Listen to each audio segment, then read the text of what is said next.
आपको कोई बहुत लंबी चर्चा करनी हो तो आप सदन के बाहर जाकर चर्चा करें, नहीं तो मैं नाम से टोकूंगा। माननीय सदस्य वेणुगोपाल जी, बहुत देर से आप चर्चा करें, बाहर जाके चर्चा करो, अंदर नहीं। नमस्कार दोस्तों, लोकसभा के अध्यक्ष ओम बिरला के खिलाफ विपक्ष अब अविश्वास प्रस्ताव लाने जा रहा है। आपने सही सुना, वो अध्यक्ष जो सदन का रक्षक होना चाहिए, आज पक्षपात और आवाज दबाने के आरोप में घिर गए हैं। क्या लोकतंत्र में सत्ता वाले कुछ भी कर सकते हैं और विपक्ष को चुप करा सकते हैं? क्या संसद अब सिर्फ एक पार्टी का हो गया है?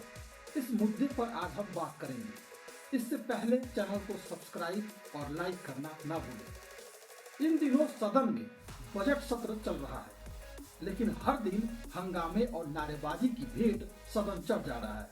क्यों? क्योंकि विपक्ष को बोलने का मौका नहीं मिल रहा। ये बात प्रधानमंत्री और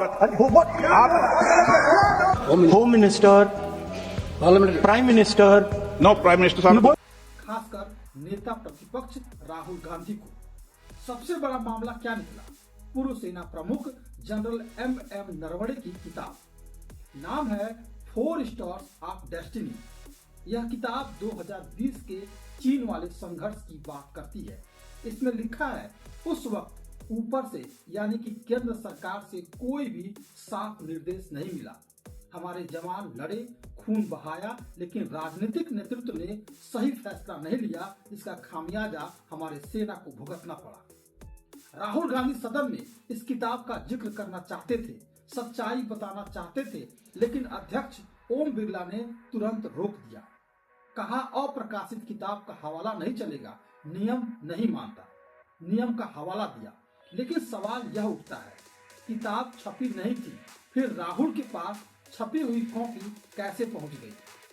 सरकार तो कह रही थी कि ऐसी कोई किताब है ही नहीं, लेकिन फिर अचानक कॉपी कहां से आ गई? और यह भी सवाल उठ रहा है कि पिछले 2 साल से रक्षा मंत्रालय इस किताब की समीक्षा कर रहा है। क्या सरकार कुछ छुपा रही है? क्या अध्यक्ष का काम सरकार की रक्षा करना है या सदन में हर किसी को अपनी बात रखने देना?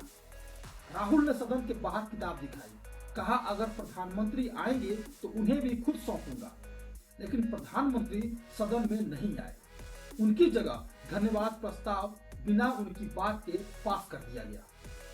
क्या बात है! देश की सुरक्षा का मुद्दा है, चीन सीमा पर अभी भी तनाव है, जवान डटे हुए हैं और संसद में इस पर चर्चा होने नहीं दी जा रही। सेना की कोई अहमियत नहीं रखी है। अध्यक्ष साहब को अचानक से खुफिया रिपोर्ट मिल गई कि कुछ सांसद प्रधानमंत्री पर हमला करने वाले हैं। कितना आसान तरीका है ना, पहले किताब को रोक दो, फिर विपक्ष पर आरोप लगा दो, सदन स्थगित कर दो, सब साफ हो गया। क्या यह लोकतंत्र है या सिर्फ एक तरफा राज चल रहा है? देखिए, ये नई बात नहीं है। पहले भी विपक्ष के सांसदों को पूरे सत्र के लिए सस्पेंड कर दिया गया, महिलाओं पर आरोप लगाए गए। सत्ता पक्ष के सांसदों को हर बार मौका मिलता है, विपक्ष को क्यों नहीं मिलता? क्या यह निष्पक्षता है? क्या अध्यक्ष का काम विपक्ष को चुप कराना है? जनरल नरवणे जैसे वीर सेना प्रमुख क्या झूठ लिखेंगे किताब में?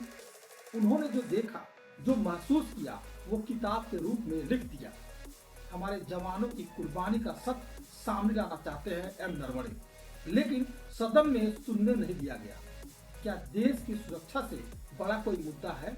क्या जवान सीमा पर लड़ते रहें और संसद में उनकी बात तक दबाई जाए?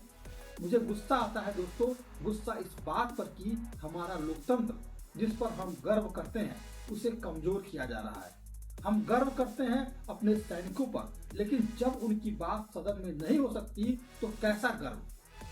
क्या विपक्ष सिर्फ ताली बजाने और हाँ में हाँ मिलाने के लिए बैठा है? विपक्ष ने अब फैसला कर लिया है। खड़गे जी के घर पर बैठक हुई, सभी दल सहमत हुए, अविश्वास प्रस्ताव ओम बिरला के खिलाफ लाएंगे, नोटिस देंगे, हस्ताक्षर होंगे। यह सिर्फ एक प्रस्ताव नहीं, यह चेतावनी है। चेतावनी की संस्थाएं निष्पक्ष रहें, वरना लोकतंत्र कमजोर हो जाएगा। कब तक चलेगा यह खेल? कब तक विपक्ष की आवाज दबाई जाएगी? कब तक सच्चाई छुपाई जाएगी? दोस्तों, यह सब देखकर लगता है कि सदन अब जनता का नहीं, सिर्फ सत्ता का बनता जा रहा है। लेकिन विपक्ष नहीं मान रहा। वे लड़ रहे हैं, क्योंकि अगर आज राहुल गांधी को नहीं बोलने दिया गया तो कल कोई भी सच्चाई नहीं बोल पाएगा। तो दोस्तों, यह अविश्वास प्रस्ताव सिर्फ ओम बिरला के खिलाफ नहीं है, यह लोकतंत्र बचाने की लड़ाई है।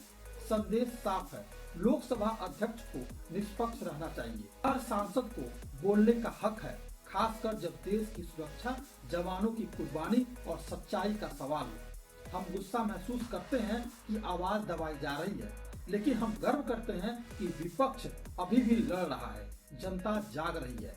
हम सब मिल करके देखेंगे कि संसद जनता की आवाज बनी रहे, ना कि किसी एक पक्ष की।